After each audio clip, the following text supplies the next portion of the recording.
Escale dans la plus grande des îles Vierges britanniques, on est à Tortola.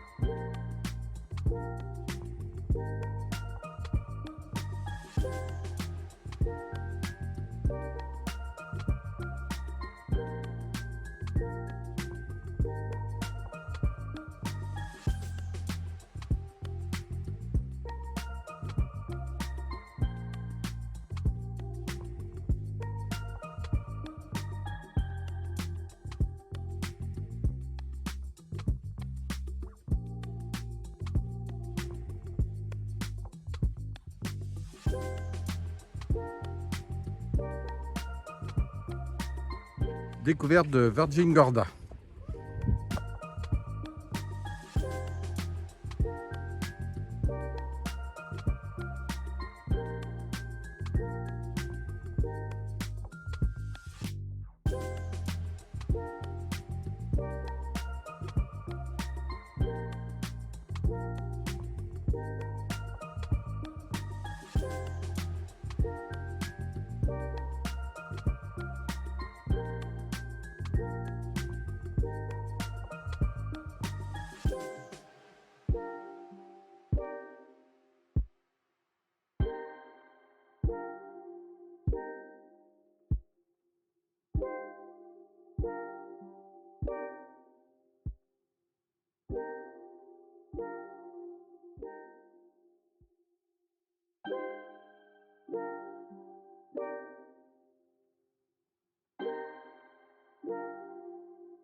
Voilà, je rencontrais un autre voyageur comme moi, ou peut-être pas. Les voyageurs ont chacun leur voyage. S'il te plaît, Benoît, est-ce que tu peux te présenter pour mes abonnés et tous ceux qui regardent ce vlog en français? Alors, je m'appelle Benoît Trédez, ça fait 30 ans que je suis dans le voyage. On va dire que c'est même une passion plus qu'un métier. Et au niveau croisière, oui, j'ai diverses expériences. En partant d'abord avec Atlante sur des catamarans pour faire par exemple les Grenadines. J'ai eu aussi l'occasion exceptionnelle d'aller en Arctique avec le Ponant et en Antarctique.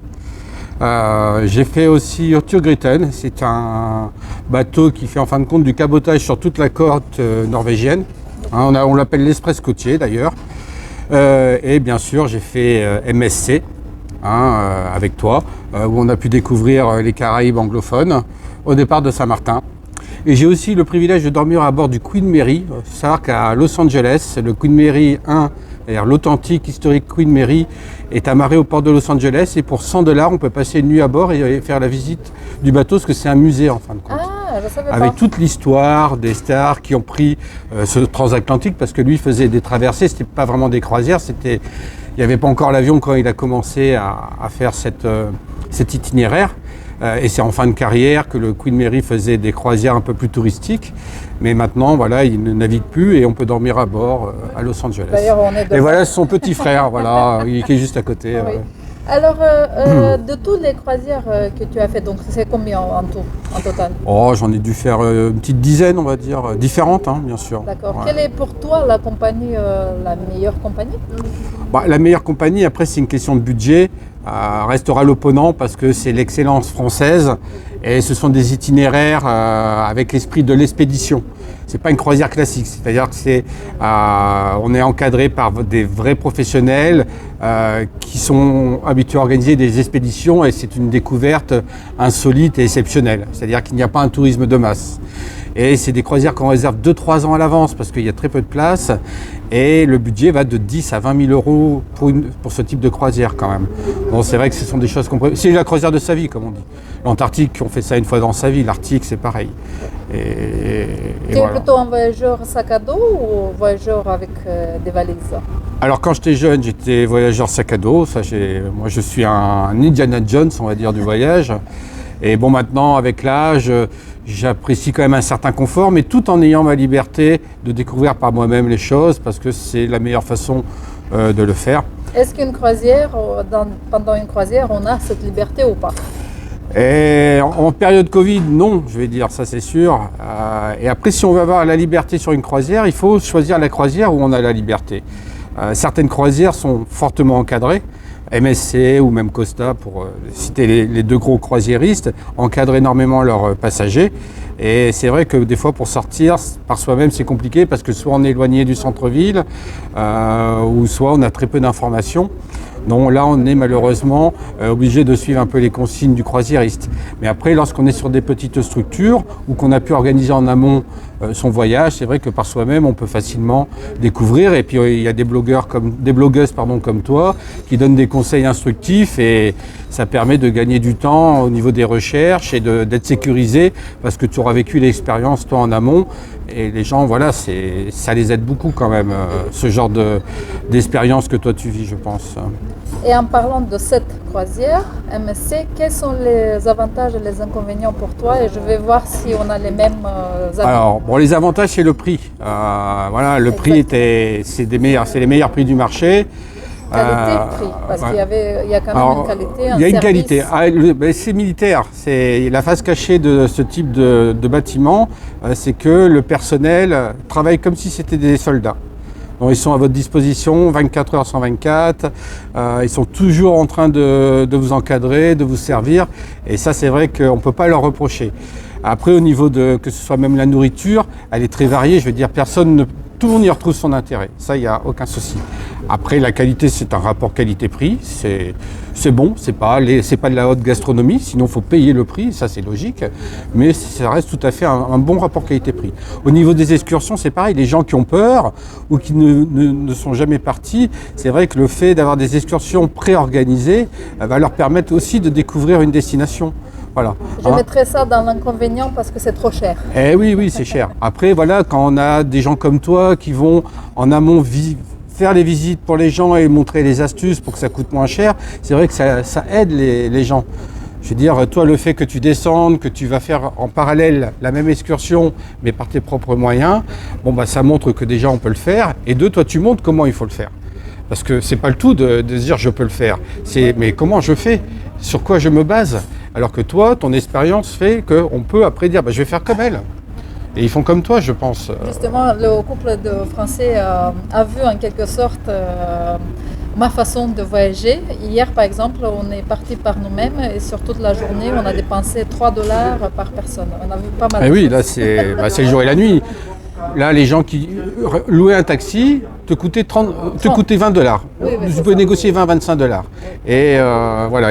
Alors après, ce qui est bien, c'est que tu avais un itinéraire. Ils savent l'itinéraire, ils te font gagner du temps pour faire quelques visites. Après, si tu l'avais acheté sur le bateau, tu aurais encore payé 2 fois plus cher. Oui. Parce que le bateau va se prendre aussi une marge. Je veux dire, tout le monde est là pour gagner de l'argent, mais plus il y a un intermédiaire et plus le prix il va être important. Donc si tu vas directement auprès, on va dire, du producteur ou des services, c'est sûr que les gens vont économiser de l'argent. Mais c'est vrai qu'il faut avoir des gens qui ont vécu l'expérience pour le faire, sinon c'est compliqué. Je veux dire, Dans les inconvénients, moi, je pense beaucoup à la pollution et au gaspillage. Ouais. Sur des C'est gros un bateaux débat. comme ça. Oui, je sais. c'est Parce un que débat. tu peux avoir, c'est un bateau, tu mets 5000 personnes. Voilà, un bateau, 5000 personnes. Imaginons que tu dis, je mets 10 personnes par bateau. ça va me faire 500 bateaux. Est-ce que tu penses que 500 bateaux polluent moins qu'un seul bateau avec la totalité des 5000 personnes? Je suis d'accord pour la capacité, mais là on était à moins de 2000. Ah oui, mais là c'est Covid, là c'est compliqué. Ouais, en même temps, on était avantagés parce qu'on avait deux personnes par passager. C'est ça. En tant que service, c'est-à-dire comme une croisière de luxe. Oui, exactement. On a vécu grâce au Covid, parce que ça a quand même des avantages le Covid, c'est qu'on a pu faire une croisière de luxe sur un bateau qui est plus populaire à la base quand même. On est bien, mais quelqu'un qui recherche du luxe, il ne va pas le retrouver ici, ou alors il faut prendre leur service Yacht Club, et là c'est encore un autre débat bien sûr. Un des autres inconvénients, mais ça c'est le port de masque, mais on n'y peut rien, c'est aussi pour la sécurité. Mais l'autre c'était la musique partout très très forte. Ah ouais. Et avec le masque on ne peut pas parler, s'entendre et tout ça. Et sinon j'ai trouvé que... Prenez vos bouts de caisse. Oui, et sinon j'ai trouvé aussi trop d'énergie utilisée pour rien, même la nuit. Moi je suis sortie à 5h30, à 6h, il y avait déjà de la musique à l'extérieur. Je trouve qu'il y a du gaspillage de l'énergie un peu partout. Oui, après malheureusement c'est un grand sujet actuellement de maîtriser les énergies, de faire attention, de ne pas consommer inutilement.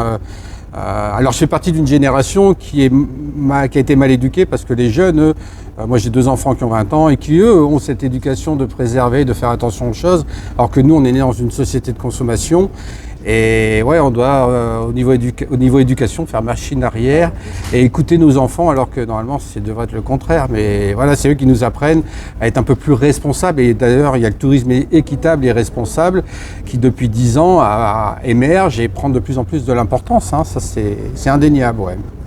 Et sinon, quel serait le conseil pour que j'ai plus de succès si je fais des vlogs? J'ai appris que tu faisais aussi des films qui sont très appréciés. Dès que j'ai du wifi, voilà, sur YouTube. Page, oui. Et maintenant, quel serait donc surtout parce que moi jusqu'à maintenant j'ai fait des vlogs en roumain. Donc si je continue en français, tu m'avais donné quelques conseils. Est-ce que tu peux en parler, par exemple, de faire un sort de book, écrire aux agences? Quels seraient ces conseils? Ah, pour toi personnellement alors? Oui. Ah oui, moi je te conseille de monter un petit dossier de presse avec déjà l'historique de toutes tes expériences voyage, de tes récits, la manière dont tu écris, parce qu'après tu vas faire, en fin de compte, les voyages restent les mêmes, que ce soit toi ou moi.